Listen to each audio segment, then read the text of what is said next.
Kemarin kita sudah membaca ketika bangsa ini sudah sampai di depan, mereka harus ke tanah perjanjian. Setelah berputar-putar 40 tahun, mereka tiba di negeri orang Edom. Orang Edom itulah saudara dari Israel, ya. Itu dari keturunan Esau dan Israel itu keturunan Yakub. Tetapi ketika mereka hendak melintasi cuma menumpang lewat, ya, orang Edom tidak mengizinkan mereka lewat dan akhirnya saudara Musa memilih untuk tidak usah cari konflik, gak usah cari masalah, gak usah berantem, gak usah perang, ya sudah. Ya Musa percaya bahwa memang untuk menggenapi rencana Tuhan itu tidak mudah, tapi selalu juga ada jalan. Ya baik, kita akan lanjutkan sekarang bilangan 20, sekarang kita akan masuk di ayat yang ke-22. Judul perikopnya adalah Harun mati. Setelah mereka berangkat dari Kades, sampailah segenap umat Israel itu ke Gunung Hor. Lalu berkatalah Tuhan kepada Musa dan Harun dekat Gunung Hor dikumpulkan. Ya, Musa berkata kepada Harun, Tuhan di sini dikatakan lalu berkatalah Tuhan kepada Musa dan Harun dekat Gunung Hor di perbatasan tanah Edom. Harun akan dikumpulkan kepada kaum leluhurnya, sebab ia tidak akan masuk ke negeri yang kuberikan kepada orang Israel. Karena kamu berdua telah mendurhaka kepada titahku dekat mata air Meriba.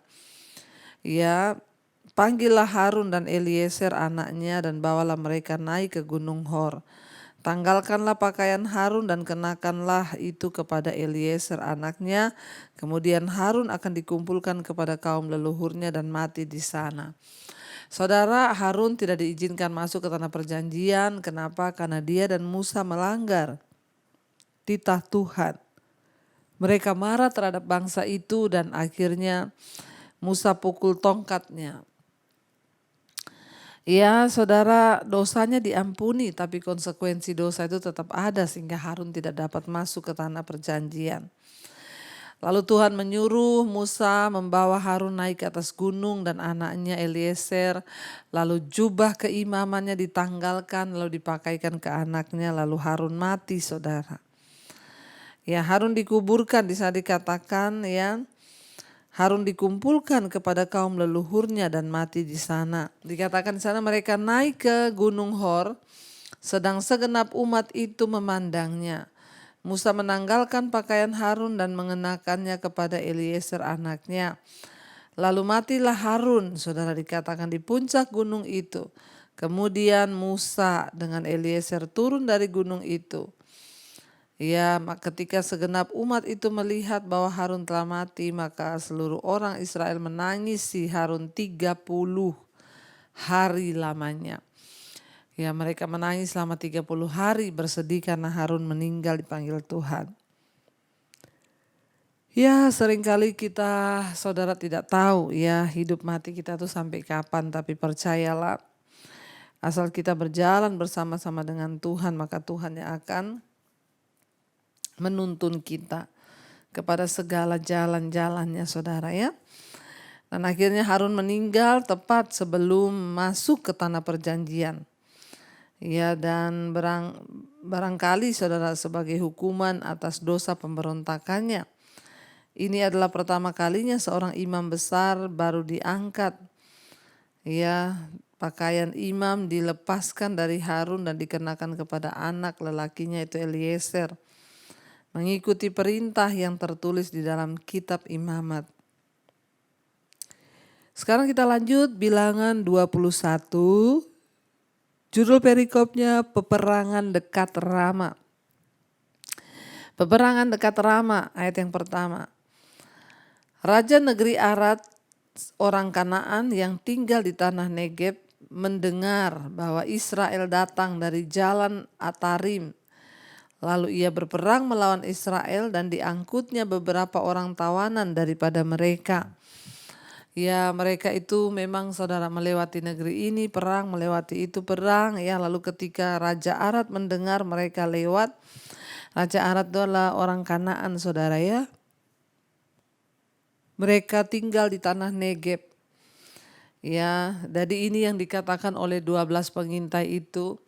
10 orang bilang di sana ada orang Kanaan, orang Het, orang Amori, mereka adalah orang-orang yang perawakannya besar.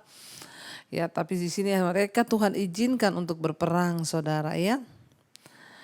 Lalu di sini dikatakan, kalau kita melihat, maka bernasarlah orang Israel kepada Tuhan, katanya, jika engkau serahkan bangsa ini sama sekali ke dalam tangan kami, kami akan menumpas kota-kota mereka sampai binasa. Tuhan mendengarkan permintaan orang Israel lalu menyerahkan orang Kanaan itu. Kemudian orang-orang itu dan kota-kotanya ditumpas sampai binasa. Itulah sebabnya tempat itu dinamai Horma.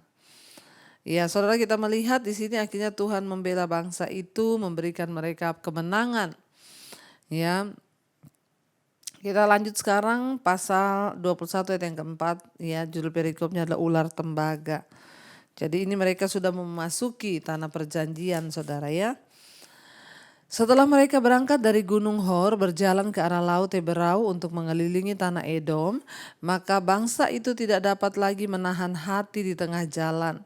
Lalu mereka berkata-kata melawan Allah dan Musa, mengapakah kamu memimpin kami keluar dari Mesir supaya kami mati di padang gurun ini? Sebab di sini tidak ada roti dan tidak ada air. Dan akan makanan hambar ini kami telah muak. Lalu Tuhan menyuruh ular-ular tedung ke antara bangsa itu dan memagut mereka sehingga banyak dari orang Israel yang mati. Saudara lihat, perhatikan saudara ya. Mereka itu bersungut-sungut kerjaan mereka ya. Lalu mereka itu ya sudah memasuk, saudara ya. Boleh kita mengalami pergumulan. Boleh kita ada di padang gurun, boleh kita merasa sangat menderita, tapi ingat, jangan pernah menyalahkan Tuhan, jangan pernah menyalahkan rencananya atas hidupmu. Ya, mereka bersungut-sungut marah lagi, saudara.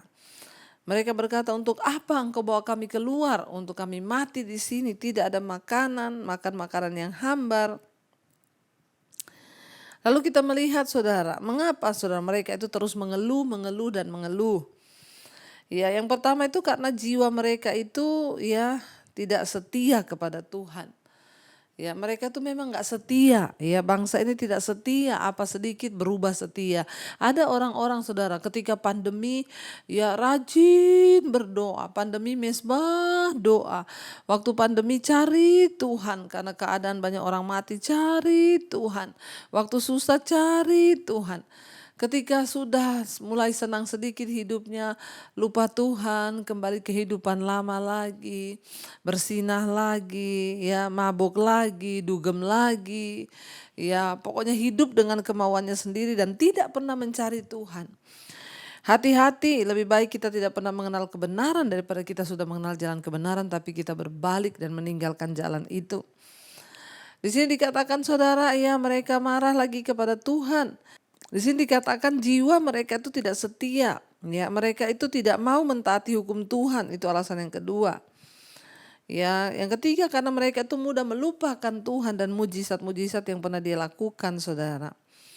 Keluhan-keluhan kita itu seringkali berakar pada satu ya dari tindakan dan sikap yang tidak kita pikirkan. Ya, bila kita dapat mengatasi penyebab dari keluhan kita, maka keluhan itu, saudara, ya tidak akan keluar dari mulut kita. Yang pertama, setialah kepada Tuhan. Yang kedua, saudara, ya bayar harga, jangan mudah melupakan janji Tuhan, jangan mudah melupakan perbuatan Tuhan yang ajaib. Lalu apa yang terjadi ketika Tuhan itu melihat mereka ini bersungut-sungut, minta balik ke Mesir, menyalahkan Tuhan, menyalahkan Musa. Lalu akhirnya Tuhan mendatangkan ular tedung ke atas tengah-tengah mereka, saudara. Ya, dikatakan akhirnya ular-ular itu memanggut mereka dan banyak di antara orang Israel yang mati. Ya, kita lihat Allah memakai ular berbisa untuk menghukum bangsa itu karena ketidakpercayaan dan keluhan-keluhan mereka itu, saudara. Ya, padang gurun ya yang mereka jalani itu memiliki berbagai macam jenis ular. Beberapa di antaranya bersembunyi dalam pasir dan menyerang tanpa peringatan. Baik orang Israel maupun orang Mesir sangat takut pada ular. Gigitan ular tedung ini sangat berbisa, bahkan seringkali membawa kematian perlahan-lahan dengan penderitaan yang luar biasa. Dan kali ini Tuhan memakai ular-ular, keluar semua ular saudara, dan akhirnya mematuk mereka. Sehingga banyak dari antara mereka yang mati, kata firman Tuhan di sini. Hati-hati saudara, ya sungut-sungut itu membawa dosa kematian loh. Ya mungkin kita nggak langsung melihat kematian secara fisik, tapi rohanimu, imanmu akan mati kalau engkau terus bersungut-sungut. Ya. Lalu saudara, ketika itu banyak di antara mereka yang mati. Ayat 7, kemudian datanglah bangsa itu mendapatkan Musa dan berkata, kami telah berdosa sebab kami berkata-kata melawan Tuhan dan engkau. Berdoalah kepada Tuhan supaya dijauhkan ular-ular ini daripada kami. Lalu Musa berdoa dan untuk bangsa itu. Ya, maka berfirmanlah Tuhan kepada Musa, buatlah ular tedung dan taruhlah itu pada sebuah tiang. Maka setiap orang yang terpagut, jika ia melihatnya akan tetap hidup.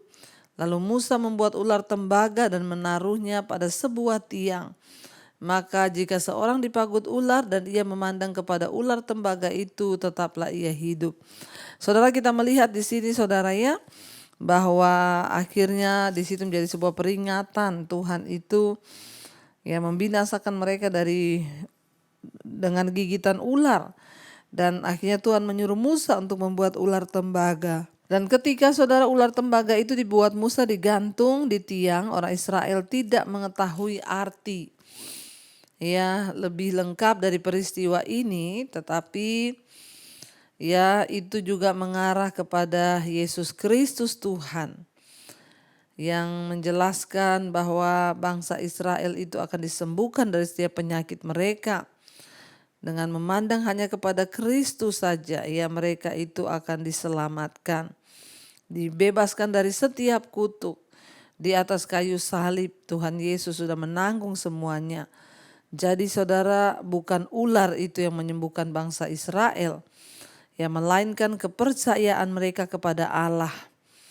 Ya dapat menyembuhkan mereka, bahkan kepercayaan mereka itu menunjukkan ya, dan mereka harus tunjukkan dalam ketaatan kepada Tuhan.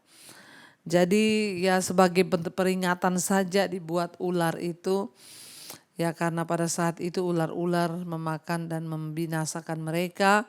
Tuhan suruh buat sebuah tugu ya untuk mereka ingat ya, dan bahkan ketika mereka dipagut ular memandang ke situ maka mereka tidak mati. Ya saudara, kita melihat di sini bagaimana Tuhan itu menyatakan rencananya ya kepada bangsa ini, betapa luar biasa. Ya itu, tapi ketika saudara ya mereka tidak taat kepada Tuhan, maka mereka itu mengalami penghukuman ya, dan kita percaya bahwa Dia Tuhan yang setia, Tuhan yang tidak akan pernah meninggalkan dan membiarkan kita. Karena itu mari juga kita belajar untuk setia kepada Tuhan, mengiring Dia. Sekarang kita lanjut Bilangan 21 ayat yang ke-10 ya, di sana tentang judul perikopnya perjalanan ke daerah Moab ya. Kemudian berangkatlah orang Israel lalu berkemah di Obot, berangkatlah mereka dari Obot lalu berkemah dekat reruntuhan di Abarim, di padang gurun yang di sebelah timur Moab. Dari situ berangkatlah mereka lalu berkemah di lembah Seret. Dari situ berangkatlah mereka lalu berkemah di seberang sungai Arnon yang di padang gurun dan yang keluar dari daerah orang Amori. Sebab sungai Arnon ya ialah batas Moab, di antara orang Moab dan orang Amori. Itulah sebabnya dikatakan dalam kitab peperangan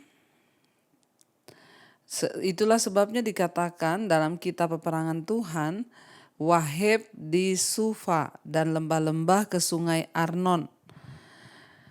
Dan lereng lembah-lembah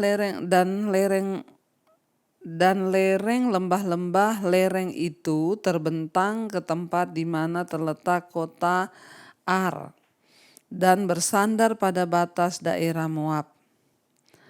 Dari sana mereka ke Bir. Inilah sumur di mana Tuhan berfirman kepada Musa, Kumpulkanlah bangsa itu, maka aku akan memberikan air kepada mereka. Pada waktu itu orang Israel menyanyikan nyanyian ini. Berbual-buallah hai sumur, mari kita bernyanyi-nyanyi berbalas-balasan karena sumur yang digali oleh raja-raja, yang dikorek oleh kaum bangsawan di antara bangsa itu. Dengan tongkat-tongkat kerajaan dan dengan tongkat-tongkat mereka, dan dari padang gurun mereka ke Matana, dari Matana ke Nahilil, dari Nahilil ke Bamot, dari Bamot ke lembah yang di daerah Moab, dekat puncak gunung Pisga yang menghadap padang belantara. Iya, saudara, kita melihat di sini ya bagaimana Tuhan menuntun bangsa itu melewati jalan demi jalan, lembah demi lembah. Ya, dan kita lihat di sini ya tadi dikatakan di dalam kitab peperangan Tuhan. Itu kemungkinan besar menunjukkan kepada kumpulan nyanyian atau puisi mengenai kemenangan-kemenangan pada waktu itu, saudara ya. Dan kita melihat di sana tadi dikatakan ya bangsa ini dituntun Tuhan berjalan lewat di daerah satu ke daerah lainnya. Lalu kita lanjut, tidak bahas banyak pembahasan di sana, kita lanjut kepada ayat yang 21. Peperangan melawan Sihon, Raja Hesibon. Kemudian orang Israel mengirim utusan kepada Sihon, Raja orang Amori dengan pesan, izinkanlah kami melalui negerimu. Kami tidak akan menyimpang masuk ke ladang-ladang dan kebun-kebun anggurmu. Kami tidak akan minum air sumurmu di jalan besar saja. Kami akan berjalan sampai kami melalui batas daerahmu. Tetapi Sihon tidak mengizinkan orang Israel berjalan melalui daerahnya. Bahkan ia mengumpulkan seluruh laskarnya lalu keluar ke padang gurun menghadapi orang Israel. Dan sesampainya di Yahaz berperanglah ia melawan orang Israel. 24. Tetapi orang Israel mengalahkan dia dengan mata pedang dan menduduki negerinya dari sungai Arnon sampai ke lembah Yabok, sampai kepada Bani Amon, sebab ya batas daerah Bani Amon itu kuat. Dan orang Israel merebut segala kota itu, lalu menetaplah mereka di segala kota orang Amori di Hesbon, di Hesibon dan segala anak kotanya. Sebab Hesibon ialah kota kediaman Sihon, raja orang Amori. Raja ini tadinya berperang melawan Raja Moab yang lalu dan merebut dari tangannya seluruh negerinya sampai ke sungai Arnon. Saudara, kita melihat di sini ya mereka itu meminta izin untuk melewati daerah ya demi daerah. Ketika mereka sampai ke daerah orang Amori, mereka meminta izin, saudara, untuk lewat, tetapi Sihon tidak mengizinkan. Malah dia kirim laskar untuk berperang melawan orang Israel. Dan akhirnya dia kalah dan orang Israel menduduki negerinya, saudara. Sebenarnya kalau dia kasih mereka lewat aja ya bisa tidak ada peperangan, maka tidak ditaklukkan. Tetapi ya karena itulah ya. Itulah sebabnya penyair-penyair berkata, datanglah ke Hesibon, baiklah dibangun dan baiklah diperkuat kota kediaman Sihon itu.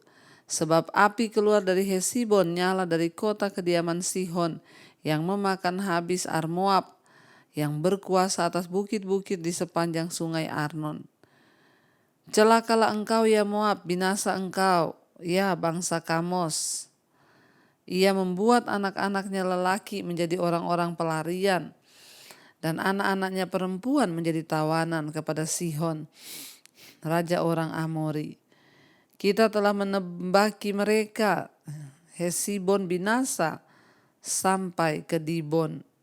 Dan kita menanduskannya sampai ke Novah yang terbentang sampai ke Medeba. Jadi kita melihat di sini Allah menyatakan, saudara, penyertaannya bagi mereka. Tadi disebut Kamos. Apa itu Kamos?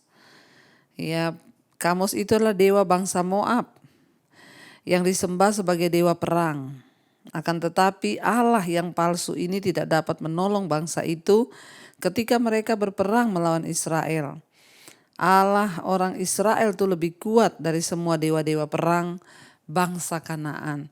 Jadi mereka itu menyembah sosok dewa yang namanya Kamos, ya, dan Kamos itu adalah dewa perang bangsa Moab yang dianggap sakti, bahkan bisa memberikan kemenangan. Tapi terbukti ketika mereka melawan orang Israel, berperang melawan Israel, dewa mereka tidak dapat membela mereka sehingga mereka kalah dan Israel memenangkan pertempuran. Terbukti bahwa orang Israel memiliki Allah yang dahsyat. Kita lanjutkan saudara, tinggal sedikit kita akan selesaikan pasal 21. Peperangan melawan Og Raja Basan. Demikianlah orang Israel, ayat 31 sekarang. Demikianlah orang Israel diam di negeri orang Amori. Setelah Musa menyuruh orang mengintai kota Yaeser, ya. Setelah Musa menyuruh orang mengintai kota Yaeser, mereka merebut segala anak kota Yaeser dan menghalau orang-orang Amori yang ada di situ. Kemudian berpalinglah mereka dan maju ke arah Basan. Lalu Og Raja Basan beserta segala rakyatnya maju ke Edrei menjumpai mereka untuk berperang. Tetapi Tuhan berfirman kepada Musa, janganlah takut kepadanya sebab aku menyerahkan dia dengan seluruh rakyatnya dan negerinya ke dalam tanganmu. Dan haruslah kau lakukan kepadanya seperti yang kau lakukan kepada Sihon, raja orang Amori yang diam di Hesibon. Maka mereka mengalahkan dia dan anak-anaknya, seluruh rakyatnya, sehingga seorang pun daripada mereka tidak ada yang dibiarkan terlepas, lalu mereka menduduki negerinya. Ya, saudara, kita melihat ya bagaimana Tuhan menyertai bangsa ini. Allah meyakinkan Musa bahwa musuh Israel telah ditaklukkan bahkan sebelum peperangan dimulai. Allah ingin memberikan satu peneguhan, maju berperang. Karena kita melihat di sini tidak ada sungut-sungut dari bangsa itu. Mereka nggak marah-marah, mereka nggak bersungut sehingga Tuhan memberi kemenangan. Ya, hal yang sama juga Tuhan mau berikan buat setiap kita hari ini, saudara, percayalah. Masalah apapun yang ada di depanmu, musuh seberat apapun yang ada di depanmu, percaya bahwa ya kita punya Tuhan yang menyertai kita, ya bahkan ada prajurit-prajurit surgawi yang siap menolong kita yang mungkin tidak terlihat. Apapun masalah seberat apapun di depanmu, saudara hadapi dengan iman, percaya kepada Tuhan. Jangan takut, ya tetaplah melangkah di dalam iman, percaya bahwa Tuhan tidak pernah meninggalkan dan Tuhan akan selalu beserta memberikan kita kemenangan. Mari kita tundukkan kepala, kita mau renungkan firman ini, kita berdoa. Terima kasih Bapa, kami mengucap syukur buat malam ini. Engkau mengajarkan kami lewat kebenaran firman-Mu bahwa Engkau Tuhan yang menyertai kami di sepanjang perjalanan hidup kami. Sekalipun banyak masalah, tantangan di depan kami, bahkan bangsa Israel melewati kota-kota yang berkubu, orang-orang yang besar, orang-orang yang kuat. Tetapi Tuhan telah menyatakan bahwa Allah yang disembah oleh bangsa Israel adalah Allah yang lebih besar daripada dewa-dewa perang orang-orang Kanaan. Terima kasih Tuhan, kami percaya Allah yang besar, Allah yang menyertai kami. Karena itu kami tidak akan kalah dengan persoalan hidup, masalah, tantangan yang kami hadapi. Kami tidak akan pernah kalah. Kami akan maju berperang bersama dengan Tuhan. Masalah apapun di depan kami mau percaya, andalkan Tuhan, melibatkan Tuhan dalam segala hal. Kami tahu Engkau tidak pernah kurang cara untuk memberikan kami kemenangan. Terima kasih Bapa, kami membuka hati dan tangan kami malam ini untuk menerima berkat Tuhan. Diberkatilah Engkau dalam hidupmu, diberkati rumah tanggamu, diberkati pekerjaanmu, diberkati keuanganmu, diberkati kesehatanmu. Tuhan memberkati keluar masukmu, bahkan apapun yang kau lakukan dengan tanganmu dibuatnya berhasil. Karena itu terimalah kiranya berkat dari Allah Bapa, cinta kasih Tuhan Yesus Kristus, penyertaan Allah Roh Kudus menyertai hidupmu mulai hari ini bahkan sampai kali yang kedua Tuhan Yesus datang menjemput kita, nama kita tercatat dalam kitab kehidupan. Dalam nama Tuhan Yesus yang percaya diberkati Tuhan, katakan bersama, amin, amin, amin. Tuhan Yesus memberkati, shalom dan Immanuel.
Yesus ada jawaban.